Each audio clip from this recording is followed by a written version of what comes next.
Sup, Tank Nerds, Lottie here again.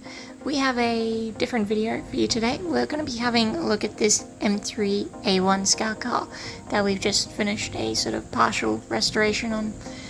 The majority of the vehicle that you see came as is, which is quite nice. So all the little, kit and caboodle, it's all there, which is wonderful.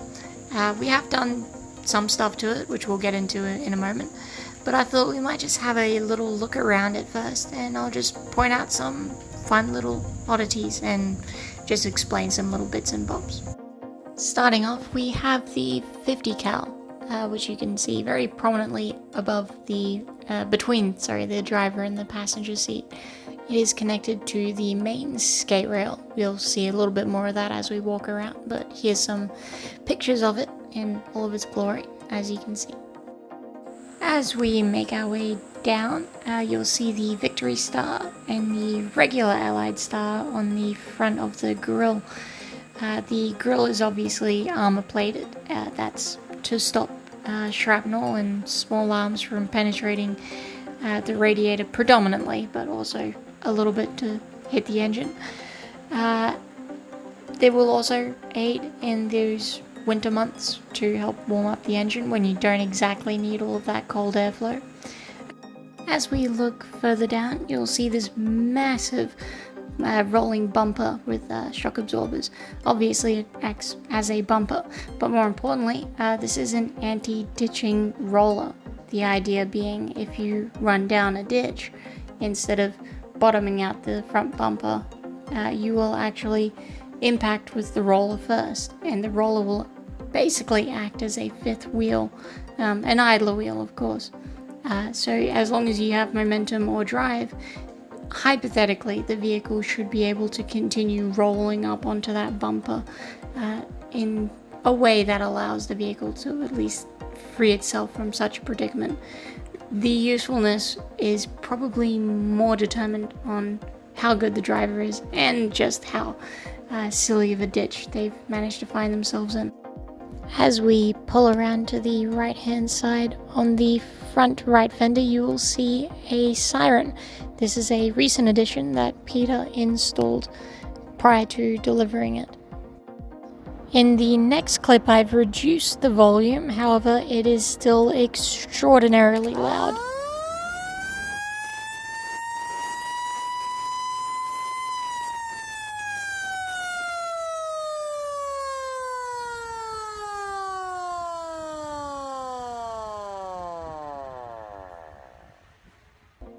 Moving down the side of the vehicle, you will see a set of numbers. Those were requested by the owner himself and painted by yours truly. Moving back slightly, you'll see a small box on the right hand side. That is the battery box. One of my favorite details on this vehicle are the red and purple poppies. The red poppies are obviously to remember those who have fallen in service, and the purple poppy is significantly less known. It is to remember the animals that have fallen during service. Looking up for a moment, we have the armored brow. This large piece of metal is hinged and can be dropped to cover the front windscreen. There are still slits for the occupants to look through, but it will greatly improve shrapnel and small arms fire protectiveness. Likewise, on the side of the doors, you'll see that there is a top hinged section. This works pretty well the exact same way as the brow, except these ones fold up to complete the full silhouette of the door, again improving shrapnel and small arms fire protectiveness.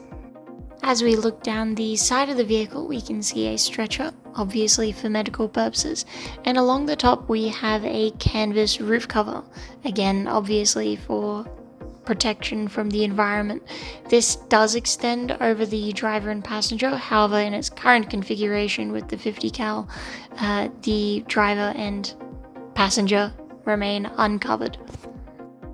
Looking along the rear of the vehicle, the tail section, you will notice a couple of tripods. These are for the machine guns. In In event that they are dismounted or any spares found inside the vehicle, they can be laid down on the ground or in a defensive position. Speaking of machine guns, we have the other mount for it on the rear of the skate rail, just on the right hand side of the screen. You can also see a radio set in the far off corner, and you'll notice some seats in the bottom right of the screen, as well as a spare wheel on the left. It should be noted that the spare wheel holder was part of the restoration work that Peter did, so he built it and installed it. Walking alongside more, we can see plenty more jerry cans, boxes, water cans, and a shovel and pickaxe as we enter into the main driving compartment. The dash of the vehicle remains relatively unchanged from factory, except for the addition of the siren button. Taking a look in the interior, we can see a number of seats on the ground. There's 2 at the rear, there were 2 in the middle, however the spare wheel takes up the position of 1, and 2 behind the driver and co-driver. The mount in the middle is actually an aerial mount for the radio sets. Having a look behind the driver, you can see a couple of rifle holders. 2 more of these are present behind the co-driver as well. So that does it for the quick little walk around as I close the door on it. So predominantly the reason the vehicle was actually in our care to begin with was purely mechanical. The flywheel and starter motor were damaged. In the case of the starter motor, it was actually incorrect for this flywheel setup. So we've replaced both of those as well as all of the brakes. In the next clip, I will quickly show you a little bit of past Lottie and past Peter having a little tackle at that.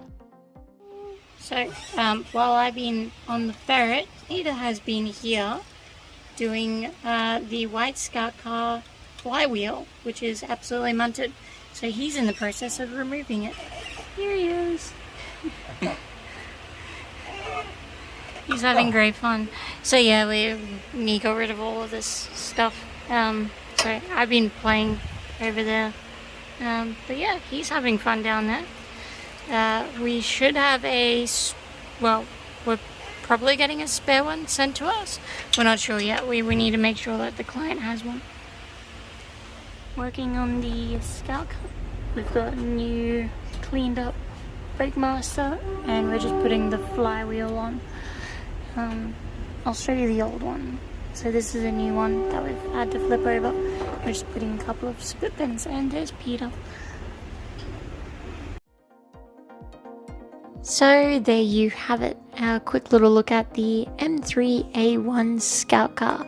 Sadly, I couldn't get too much more footage out of this one. I was on other projects, namely the Ferret and 105 project. Peter has been heading this one. I only helped out with a little bit of detail on the numbers, as well as helping install the flywheel, which again, not great for filming. So unfortunately, this is sort of all we got for this one.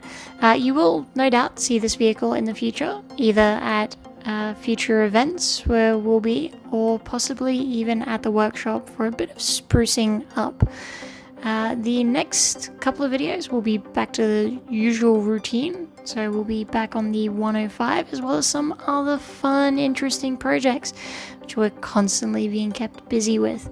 It is also storm season, hence why this is such a different video. We've actually lost power twice this week already due to the storms in the area. So that's it for me. I hope you all have a lovely day. Bye!